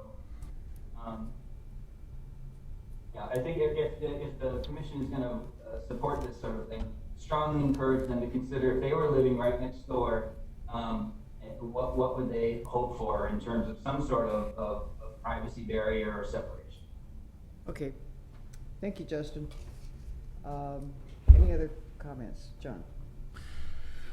I just want to say first off that our purview on this is, does it fit the comp plan? And this is zoned industrial, and this is an acceptable use in this area. And it's not our job to go out and compare our different places and where properties should go. Our job is to see if what's put before us belongs there, not to go over all the other properties. A lot of the things that have been mentioned, the slanted fencing, which I believe we were going forward on, is going to take care of that, where the undergrowth, where the smaller trees that Justin had just mentioned. It's going to be a slanted fence. You're not going to be able to see anything that's in the parking lot as long as the fence is there. It's only going to be used by the OFD. It's not going to be shared with the police department. This is for training for the fire department. And I know our fire department is trained in so many ways that I don't think most people understand. Our fire department's trained in earthquake response. And I know this because I used to play softball with the firefighters. I've known many firefighters over the years. You guys are trained in like everything. You assist the surrounding communities and everything, building collapses and the water rescues and the ice and everything. And this is just something else that's going to help our fire department. And I understand everybody's feelings on this, but this isn't something that's going to be used 24/7, 365. For one, we don't have enough firefighters to send the firefighters on training and have firefighters on staff. And correct me if I'm wrong, Chief. We run with a very bare bones staff because of our budget in this city. So it's not something that they're going to be there bothering people all, they'll probably try to crush it into a week, and you probably won't hear anything from the guys for what, a month, 2 months, maybe more. So it's a sometimes nuisance like EAA. It's a sometimes nuisance like living near a ballpark when we have softball going on. So for that reason, I will be supporting this because I think this is what's best for our community as a whole. Thank you. Mark? I just want to remind Plan Commission, you have the authority under a plan development to add conditions if you see additional conditions would benefit the site. Yeah, just real quick, I want to bring attention to some of the process issues. Just note that, as Chief Stanley noted, the CIP, which is the capital improvement plan for the city, did come before this body on September 18th, 2019. There was a council workshop on it October 28th, 2019, and the council did vote to approve it on November 12th, 2019. And this project, the fire tower, is right there on page 27. So there has been some look at this, at least the funding purpose of it. And to the plan use decisions, I do agree with Commissioner Mitchell that it's important to discuss these land use issues, and I appreciate that he's being vocal tonight because I think this is the appropriate place to be doing that. Any other plan commission comments? Can I ask who had the motion in the second? Moved.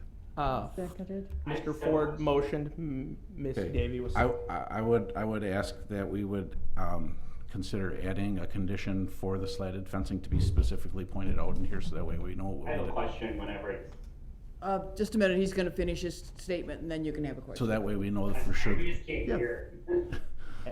If you try to talk directly into the mics, it helps. I get too close and it starts feeding back, that's why I was.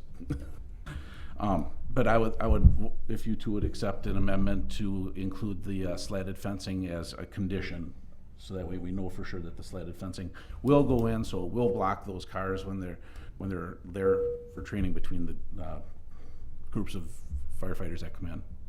Okay, go ahead, Philip, were you the one with the question? Yeah, well, I guess I just want to know, like, are we looking to, we're seeking to make an approval of this tonight? I guess, it seems like there's a lot of questions about this, and maybe we could make this a win-win situation, if we could get some of these questions answered. It's just, I'm hearing a lot of, well, they probably won't be doing this, or this probably won't happen. But I think instead of talking that way, let's just say this is how it's going to be. These are the boundaries and sort of the parameters that, the fire department will be using in this. I just want to make it again very clear. I don't think anybody on this commission is against the idea of having a training center here in this town. It's just, or in the city, it's just, the location and just kind of, how it's kind of come about. So if we can still use the location and having some of these questions answered and trying to come up with some sort of a, solution or compromise with the neighbors, we should be able to make this work. But I guess I just don't feel comfortable, approving something like this tonight, and we still have some, a lot of questions here. Okay, later you have the opportunity to move to lay it over if you want to. I mean, that's always an option. Actually, I have two quick questions for Mark, if I may. Okay, Mark, question for Mark Lyons. I've already gone, so I don't want to jump over. Okay. Right across the street is a neighborhood association, so it's technically not in the neighborhood association, but the language has been that this is a notable institution that will have an impact on the neighborhood. I'm wondering if the neighborhood association that's across the street and represents that area, and I don't know what it's called, I'm sorry, but if they were consulted at all? I'm reviewing who it was all sent to. It would have just been sent to property owners, it looks like. Okay. That may be a consideration. And then the other one is, I'm curious how your staff decides what they put in the staff report regarding language from the plan commission or from planning documents and whatnot. So I'm looking at the February 22, 2018 future land use map.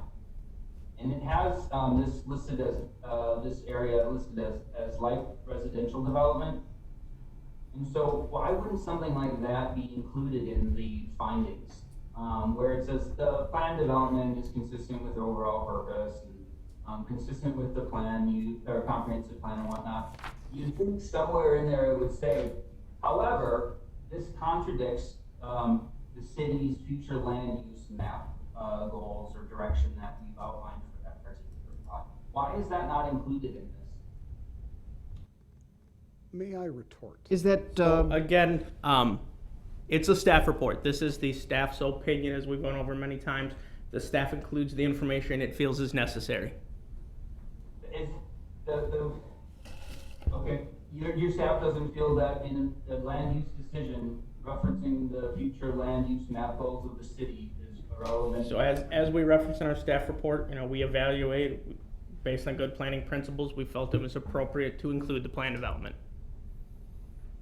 Yeah, right. And I haven't had a chance to weigh in here yet. Personally, I think we've got a lot going on this site. And I wish there were not a 38-foot tower on this site. I have to be honest. National Street is narrow, and if there are the trucks parked along the side and not over on Sawyer, not much parking on Sawyer, I think, but I'm sorry about that. But I also understand that, as Mike pointed out, this decision has gone forward in many ways, and when we review a capital improvements program, it's not our job, it is not our job, to look at individual items and go, I don't like that. That's not the Plan Commission's job. We all would love to have, if we want to do that, we need to be run for city council. So we don't look at individual items. But I also wish that the tower, you could do another parking lot on the north side. That kind of thing can be changed.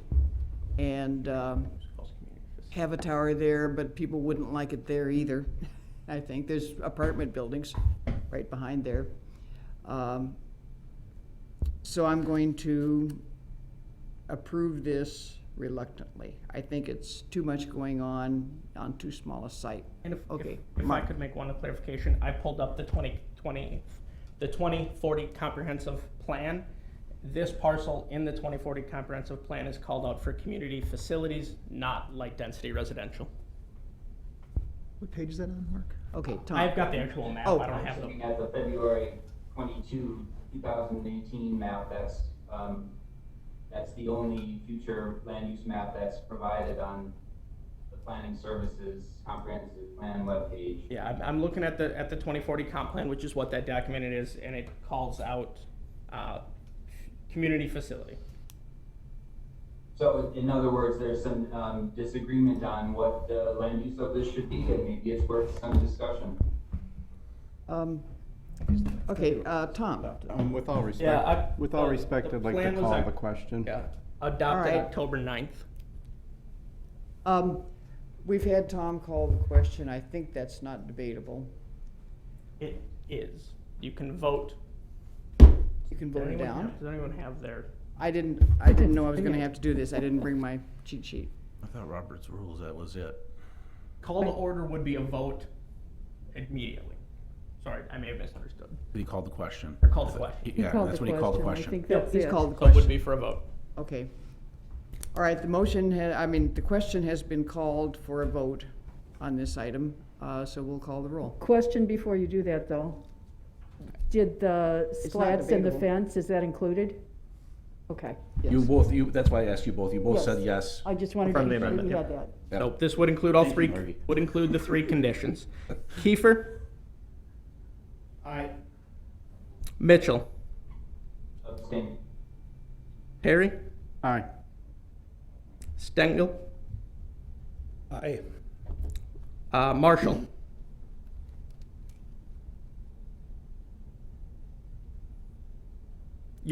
Sorry, Mr. Marshall, you're muted.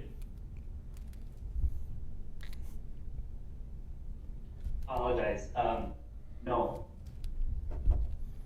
Hintz, Aye. Davy, Aye. Ford, Aye. Prop. Aye. Motion carries 1, 2, 3, 4, 5, 6, 7, 1, 1. Okay, Or abstain, excuse me, he abstained, it would just be 7, 1. okay. All right, thank you, everybody. Director's report. Planning relating items, we have a cancellation of the next meeting? Correct. I just wanted to make Plan Commission aware, staff did not receive any applications in for the July 1st meeting. July 7th. Excuse me, July July 7th, thank you. Meeting of Plan Commission, therefore Plan Commission will not meet. So, enjoy your day off. Okay. Motion to And adjourn? a motion to adjourn. I'm sorry, I Go would ahead. like to request in a future meeting if we could have the council come and remind us what our roles are when we intend to abstain. Yeah, we could definitely have the attorney's office Refresher. come in. Thank you. and- Remind us what our roles are and what, When we intend to abstain from an item. oh, all right. Okay, Motion to adjourn. is there a second? Second. All in favor? Aye. Aye. Workshop.